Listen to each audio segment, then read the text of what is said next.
Arcadian Vanguard presents the Wrestling News in your daily wrestling newscast for Wednesday, January 4th, 2023. Good morning, I'm Mike Sempervive. We begin today with New Japan's Wrestle Kingdom 17 event, which took place today at the Tokyo Dome. In the main event, Kazuchika Okada defeated Jay White to win the IWGP World Heavyweight title for the sixth time. And with this, the Rainmaker, Kazuchika Okada will cap a magic line back to the top. Yes! White's IWGP title reign lasted 205 days, and he lost the belt in his third defense. White had defeated Okada on June 12, 2022 to begin his second reign. After the match, former IWGP World Champion Shingo Takagi came down to the ring to nominate himself as Okada's first challenger. All Elite Wrestling's Kenny Omega made a triumphant return to New Japan, defeating Will Ospreay. Omega used the Kota Ibushi Kamigoye knee strike, followed up by the One-Winged Angel to get the victory and claim his second IWGP United States title.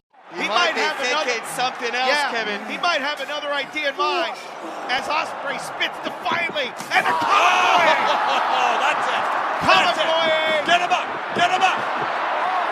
One-Winged Angel! Yes! The One-Winged Angel!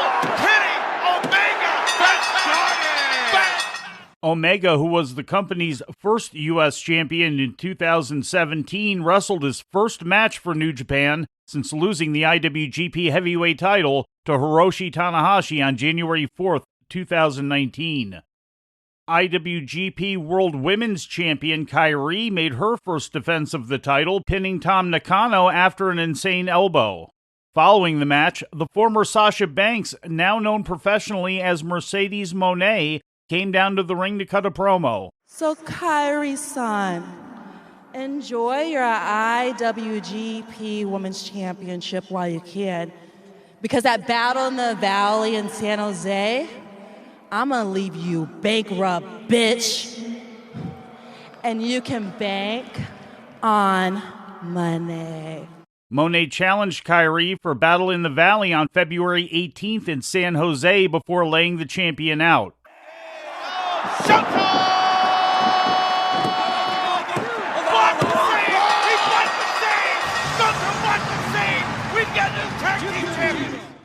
Bishamon, Hiroki Goto, and Yoshihashi defeated FTR to win the IWGP World Tag Team titles. Yoshihashi pinned Dax Harwood after hitting their double-team move GYR. Over the last 25 days, FTR has now lost the Ring of Honor, AAA, and IWGP World Tag Team titles. In what was being billed as his last match for New Japan before his retirement in February, Keiji Muto joined forces with Hiroshi Tanahashi and Shota Umino to defeat the Los Ingobernables trio of Tetsuya Naito, Sanada, and Bushi after Umino pinned Bushi. During their post-match press conference, Pro Wrestling Noah faction Kongo showed up to challenge the LIJ unit. In other title matches on the show, Tama Tonga regained the Never Openweight title, defeating WWE's Carl Anderson. Zack Sabre Jr. defeated Ren Narita to become the first New Japan World Television Champion. After the match was over, Mikey Nichols and Shane Haste came to the ring and asked Sabre to join TMDK, and Sabre obliged. Hiromu Takahashi began his fifth reign with the IWGP World Junior Heavyweight title, winning a four-way match over former champion Taiji Ishimori, El Desperado, and Master Wato after pinning Wato. The main show opened up with TJP and Francesco Akira retaining the IWGP Junior Heavyweight Tag Team title over Yo and Leo Rush. Before the main show started, there was a three-match prelude. Ryohei Oiwa and Oleg Boltin wrestled to a draw in a 3-minute exhibition, which served as Boltin's debut. The Kazakhstani-born Boltin had been a member of Bushiroad's amateur team since 2017. Sho, the Great Okan, Toru Yano, and Shingo Takagi were the final four men in the ring for the New Japan Rambo Battle Royal. As a result, those four will face off against each other at tomorrow's New Year's Dash show to decide a new King of Pro Wrestling champion.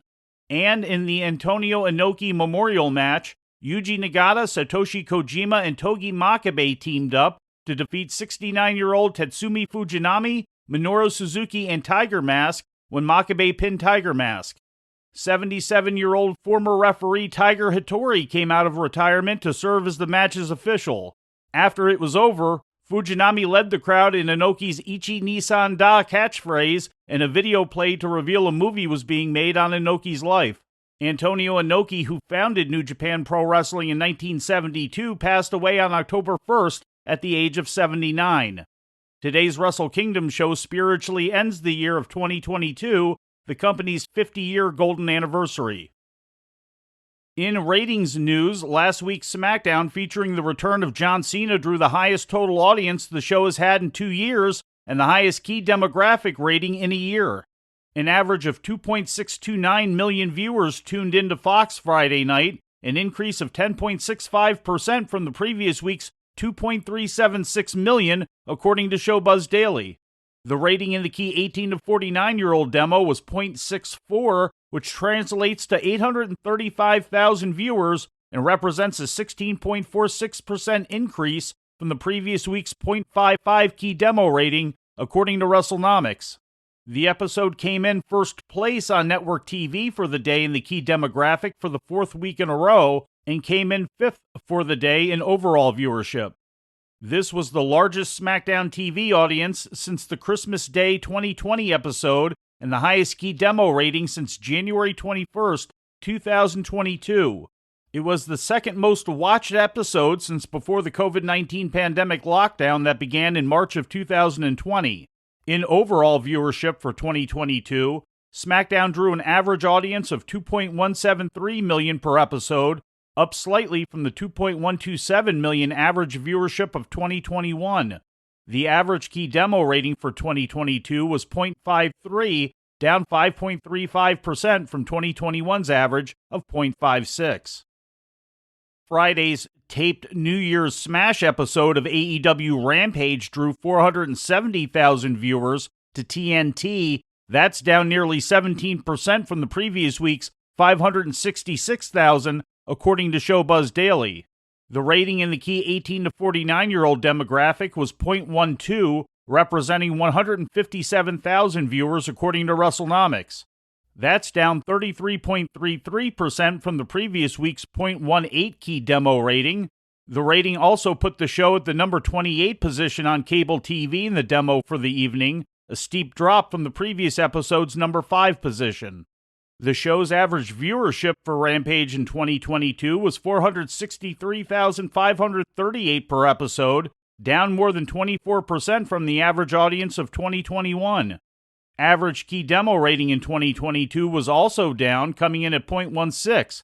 That's a 36% drop from 2021's average key demo rating of 0.25. NXT aired live last night on the USA Network from the WWE Performance Center in Orlando, Florida. NXT champion Braun Breaker confronted number 1 contender Grayson Waller in a segment to close out the show, ending with Breaker laying out Waller with a power slam and a dive to outside the ring. Well, Braun finally heard enough from Waller. You want your moment? That's what that was. This could be a quick preview.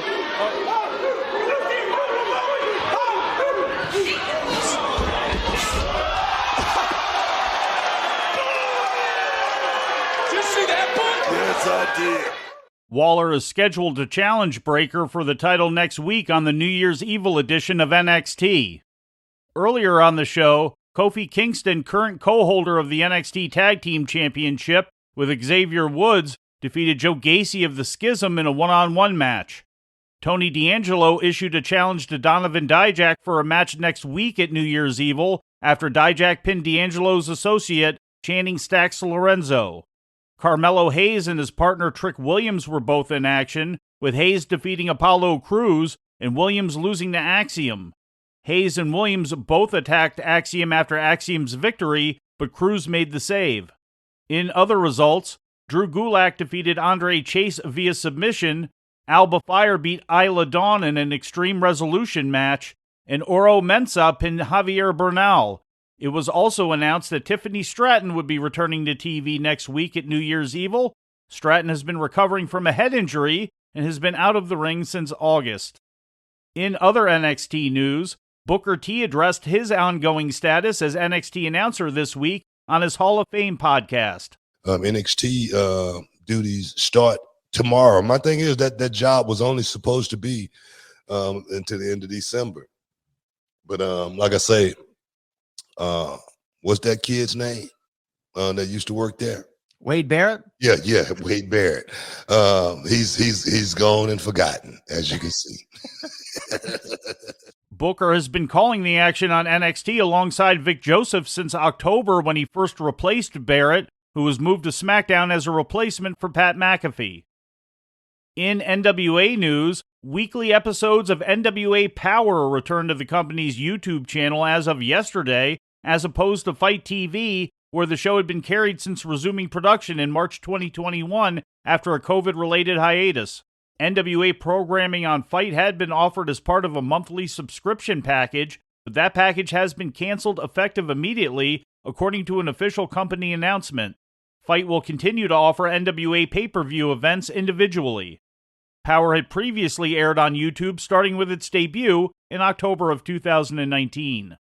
And before we leave you today, we'd like to remind you that however you consume your content, you can find the wrestling news 24 hours a day and 7 days a week across social media. On Twitter, follow us at Wrestling News AV. Our Facebook page is also Wrestling News AV. The Wrestling News can also be found on the Arcadian Vanguard YouTube page. And for those who utilize Amazon Echo devices, just tell Alexa to play the Wrestling News podcast. And remember to make sure you add podcast at the end. Once again, for daily updates, breaking news, and more, follow the Wrestling News across social media. And that's the news for today. If anything happens, we will be here to tell you about it. No clickbait, no paywall, just the Wrestling News. The Wrestling News is a division of Arcadian Vanguard, and the Wrestling Newscast is a production of the Arcadian Vanguard Podcast Network.